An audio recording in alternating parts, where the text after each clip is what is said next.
Hey everyone, I'm Karen and I had an amazing reading week, so I wanted to just show you what I read in the past week. There are quite a few of them, so let's get started. The first book that I read is a graphic novel for like middle grade kids, and it was called Phoebe and Her Unicorn by Dana Simpson. This one was really cute because it just kind of reminded me, I guess, of like a Disney Pixar movie or whatever, where there is this level that kids can access, but then there's all this humor that definitely is going to go over the kid's head, but is hilarious to the adults watching the movie with the kids, or in this case, reading the book with a kid. Basically, it's about this girl who wishes that this unicorn will be her best friend. And so the unicorn does become her best friend, but it is just like hilarious. Like the unicorn is just so like sassy and has kind of like dry humor, and yeah, it's really funny. I also am a huge fan of Phoebe's dad, just saying. Okay, then I read The Four Pillar Plan by Rangan Dr. Chatterjee. And I really liked this book. I talked about a similar book a few weeks ago, but basically this just breaks your health down into relaxing, eating, moving, and sleeping. And he talks about how you kind of need balance between those four areas, and how like preventative healthcare is like, preventative like wellness, I guess, not healthcare. Preventative wellness is like a lot more simple than we make it out to be. And like we just really need to just live in this clean, healthy, active way. And so in regards to relax, we need time to do the things that give us joy and that are fun for us. Like we need time to play. And then as far as eating, we need to eat whatever way makes sense to our body. So for me, this year, actually, I am going to be vegan. I set that intention for myself last night. I decided I am going to legit be vegan. One exception, when I go to people's homes and they serve me food, then I'm going to eat a vegetarian diet. But at restaurants and in my own home, and pretty much as I can, I'm going to be vegan. So that's one step closer to being a legit vegan. But anyway, he doesn't advocate for a vegan diet or any diet. You need to do what works for your body. And then moving, you need to also just be active. He talks about that it's very important to build muscle mass, and that like prevents aging and like injuries and all that sort of stuff. But just moving, whatever that looks like for you, bike riding, walking, whatever, is super important. And then sleeping, and there's all sorts of tips on how to get a good night's sleep. And so just finding balance between all of these is better than being super good in one area. Like I'm a pro at relaxing, not so good at eating or moving. So I really enjoyed this book, and I built it into my 12-week year that I started today. Then I read All the Single Ladies, which I wish I would have tabbed. I have lots of notes in it, but I did not tab it. Basically, this is about, it's nonfiction by Rebecca Traister, and it is basically about how there are more and more single people in our society today, and how the age of marriage is going up significantly, and people are just taking more time to like live a complete full life before they get married. And the author actually got married, I think, while she was writing this book. So it's not about like dedicating your life to being single or anything like that. It's just like this really acceptance of having a single life be an option, or have it be an option for a time period. It's just like, it's weird. Like they used to call people my age spinsters back in the day, but like it's still kind of weird for someone who is 34 to still not be married. And like this is just like, it's okay. Like, there are all different kinds of lifestyles and all that sort of stuff. And there's just so much interesting history and stuff like that in here too, about just, what it has looked like to be single over the years, and how back in the day, like you needed to be married or you would hardly be able to survive. So yeah, definitely an interesting book. Then I read another kid's book, Stargazing by Jen Wang, and I read this because I loved The Prince and the Dressmaker, and I loved this book as well. So this girl, she is from, like, I believe she's Chinese. Her family is just very, like, strict and kind of traditional. They, like, at the beginning, she's performing in a concert, and like one button is off on her shirt, and instead of telling her like, oh my gosh, you did such an amazing job at the concert, her parents like freak out. What are they gonna say when they see you without your shirt button, blah blah blah. And like, whoa, you can tell her good job, it's okay. And anyway, then at one point they're at a party, and they have a buffet, and someone lets this girl come in and get some food from the buffet, and this conservative girl's parents are freaking out, like, why did they let her in here? I heard that she beats up kids, blah blah blah blah blah blah. And then this other family is like, oh no, like, it's okay, we invited her, her family's kind of poor, she lives with her mom, blah blah blah. Like, anyway, then all of a sudden when someone else sticks up for her, then this conservative girl's family is like, oh okay, like, let's all be really nice to her. Anyway, she ends up moving into a property that this girl's family owns, and they become really friends. Her mom is just like very like liberal and cool and loose and all that sort of stuff, and then this girl's like, bleh. And so it's just their story of becoming friends and the challenges that, you know, come with being friends with someone that comes from such a different family, and, you know, how you learn and grow from each other. Then I don't even need to talk about this book because I did a video review just for this one, and it was 24 minutes long, and I did not mean to make it that long. It was just that long. Go watch it. This is about the Donner Party, and it is the #1 best book I've read in 2020. Then I read Good Morning Midnight, which I started watching the Netflix movie, and then I like instantly stopped it when I saw it was based on a book. I went and read the book, and then I came back to the movie and watched it with my dad last week, Wednesday, or this week, Wednesday, I guess it is Friday. I really, really liked the book. It had my favorite type of ending, which is one where you kind of have to decide for yourself what just happened. And it was one of those books where I'm like, oh my gosh, I need to talk to like everybody to say like, okay, this is what I think about the ending. What did you think? Whatever. And yeah, the movie was good if you hadn't read the book. But I think because I read the book, I felt like the book was just very subtle about what was going on, and the movie was like beating it over your head, I felt like. But in case you don't know, to give you some plot, I probably should have started with that, is this is about this guy who's at this like science research sort of station in the Arctic, and everybody hears there's something bad happening like at the rest of planet Earth, and they are going to evacuate and go back home to the United States or wherever they came from. They might have been from different countries too. And he's like, no, I'm staying. And they're like, we're not coming back from you. Like, this is the last trip out.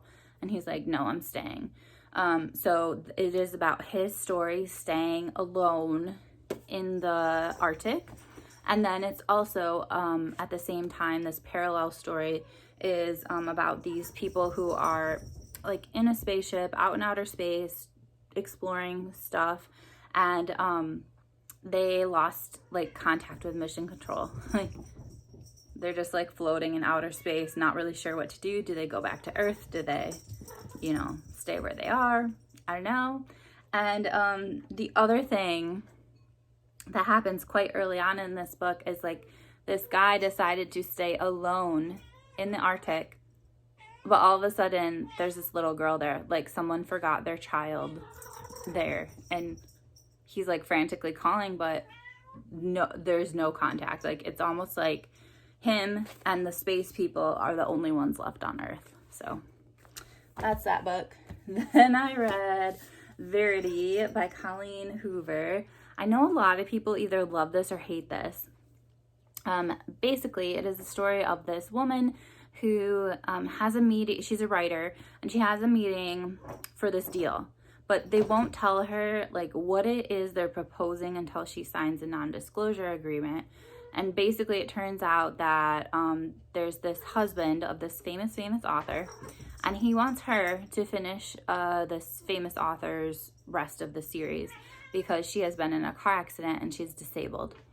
And so basically this girl agrees to it, and she goes and moves in temporarily to this mansion where this author lives. And she's going to spend a few days there just searching through her office, going through all her files, just figuring out like what plans she had for the rest of the series, and reading the books for the first time because she hadn't even read them, and just kind of like research.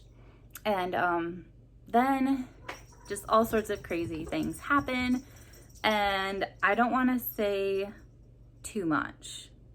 I will say there are a lot of gymnastics in here, and they are, so yes, read that if you're interested in gymnastics and thrillers. Okay, then I read Burnt Sugar by Avni Doshi with Raina, and this book I really like. I deeply connected to it. Basically it's about this adult-ish woman. I don't remember how old she is. She's probably in her 30s. And her and her husband all of a sudden have to take care of her mother, who has Alzheimer's. However, the relationship that she has with her mother is horrible. Her mother is just like not a very kind person at all. Even the grandma in the family like had nothing positive to say about her daughter, the main character's mother. And so it's just this whole story of the relationship between the daughter and the mother as she's taking care of her. And also like the whole family too. Like, how does the husband play into this? How does the grandma play in? Like, there's stories about, like I said, the grandma not having anything good to say about the mom. Is that because this mother is like a horrible human being? Or is it this cycle of like just abuse that is going from generation to generation, and like having like generational trauma and all this stuff? I really liked this. The other thing I really liked about it is that it really allowed me to see India, because like I feel like I don't read a lot of books that take place in India, and if I do, they're like not modern like this taking place like, you know, right now basically. And India just seems so like exotic or far away to me as compared to like interacting with people that are in like Western Europe, I would say. And so yeah, it was really cool, just like the sights and the sounds and everything of being in India. Then I read The Storied Life of A.J. Thickery, and this is by Gabriel Zevin. This is basically this charming story of this guy. He seems, at the beginning of the book, he almost seems elderly in the way he acts, like he's just this grumpy guy, but he's actually like 36, I think, when it starts. And he owns a bookstore, and basically the person that used to like come from the publisher to like sell him books for the season or whatever has died, and so this new bookseller comes, and it's just like his interactions with her and how he grows as a character throughout the book is like it's very character driven. And then also this mysterious package is dropped off at his store, and he has to decide if he's gonna keep it or not, and like his life majorly changes as a result of his decision, and it's just really cool to see how he grows throughout this. And then I have one more adult book and then one picture book. I finished Don't Sleep, There Are Snakes. This is the last book that I read in 2020, but I saved a kid's book that I'll talk about in a second. And this book is so cool. It is about this tribe of people in Brazil. I think there's only about 400 people like left in this language speaking group. They speak this very bizarre language. Well, not bizarre, but very unique. And basically it doesn't follow the grammar of like any traditional language, and it's just so different. And it's like interesting how like their mind conforms to this language, or like does language impact your thoughts, or do thoughts impact your language? Like, it's very, very interesting. But I'm trying to think of some examples. Oh, one of the things that I really thought was cool is that they don't have words for please or thank you or anything. So if they want to thank you for something, they will just receive your gift. Like, they'll just like acknowledge receipt or something like that. But there's not actually a word for like thank you. So in order to say thank you, they might do something nice for you later on. So I kind of like that. Like, I am very into thank you and thank you notes and stuff like that. But passing it on, whether it's to you or to someone else, I think is super cool. Like, I feel like I've done that on BookTube a lot. People have sent me stuff, and I haven't necessarily sent them something back, but I've sent something to somebody else. And so it's this kind of like passing on of kindness. And I think that's really cool to share your thoughts and sentiments through action. And same thing with saying I'm sorry. They also don't have words for that. And so they will say I'm sorry by helping you with something, or by showing you in some other way that like, hey, can we repair this harm? I thought that was super cool. I have all these other tabs. I'm trying to think if I missed anything. But basically, the reason that we hear about this tribe is because this guy was like an evangelical missionary, and he wanted to initially come there so that he could change their hearts and teach them about Jesus. And I definitely think he learned more as a result of them rather than pushing himself on them. But the other thing that's mentioned too, there's one point in this book where the tribe wants a canoe or something.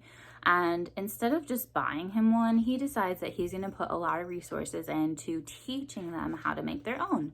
So he finds somebody that can come and teach them how to make canoes.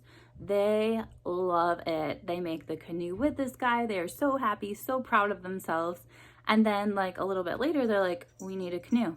And he's like, dude, like, I just showed you how to do it. But no, like, they are like, we don't make canoes. Like, they did that one time, but no, they don't. That's not what they do. So it kind of reminds me too of just like the idea of charity, and how like you need to help people in the way they want to be helped. Because if somebody were to go and supply this tribe with like certain things, they might not need them or want them or whatever, because that's not how they live. And a lot of people, when they donate to charity, they're kind of forcing their expectations on the group that they're helping.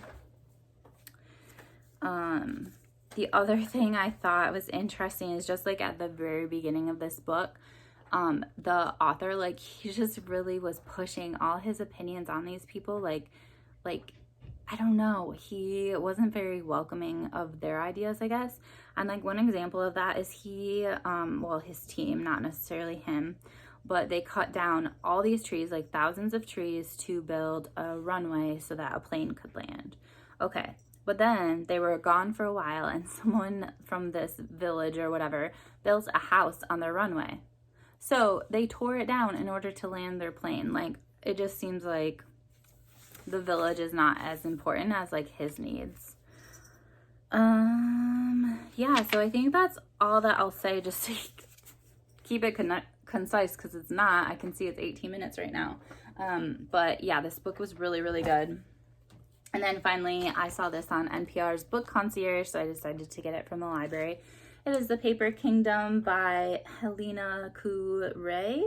And this book is great. Like, I don't have kids, but if I had kids, I would want them to have a diverse bookshelf that has different people represented, and also different lifestyles represented. And basically this tells of this story of this little boy whose parents are third shift janitors, and his babysitter, who I believe is his aunt, calls in sick. And so he's already like in bed, and his parents have to get him out of bed and bring them to work with him while they work as custodians in like this office. And so his parents, to keep him entertained, make up a story that is called The Paper Kingdom. And they're just telling stories the whole time that they're cleaning about this paper kingdom. And basically at the end, they say that they don't want him to be like I forgot what they called it, like servants or something at the paper kingdom. They want him to be king of the paper kingdom. So it's just this story about how his parents are working so hard to make a better future for him, and how it is also perfectly okay to be a custodian.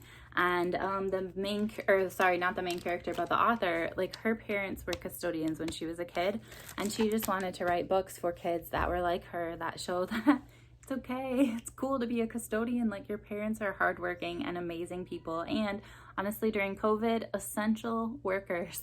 Like, our society is surviving because of people like his parents, and I just loved that story so much. Okay, those are my reviews. One more thing I'll say, if you feel like keeping watching, is every week I'm going to read one essay from here, My Bright Abyss by Christian Wyman, and the one for this week was just the first one, which is called My Bright Abyss. And it was basically about how the author Christian, he always believed in something, but it wasn't necessarily always God. And he found inspiration in like poetry and art and all these other things. And that allowed him to kind of glimpse God, while also making him realize like how far away he was from God. And he wants us to take that awe from art and music and all those sort of things, and put that feeling into our daily life. He feels that God is so entwined with us that it's impossible to separate ourselves from God, and thus sometimes it's hard to see God. And he also talks about how our faith should continue to grow as we age, and that if it's stagnant, then there's something wrong with it. And yeah, that's pretty much it. So I really enjoyed the first essay. I'm gonna read essay 2 this Sunday, and yeah, talk about it next time. That is it. If you guys made it to the end, I'm super impressed. Like, whew, superstars. I will see you guys soon. I'm curious what you guys are reading, so let me know, and I'll talk to you later. Bye.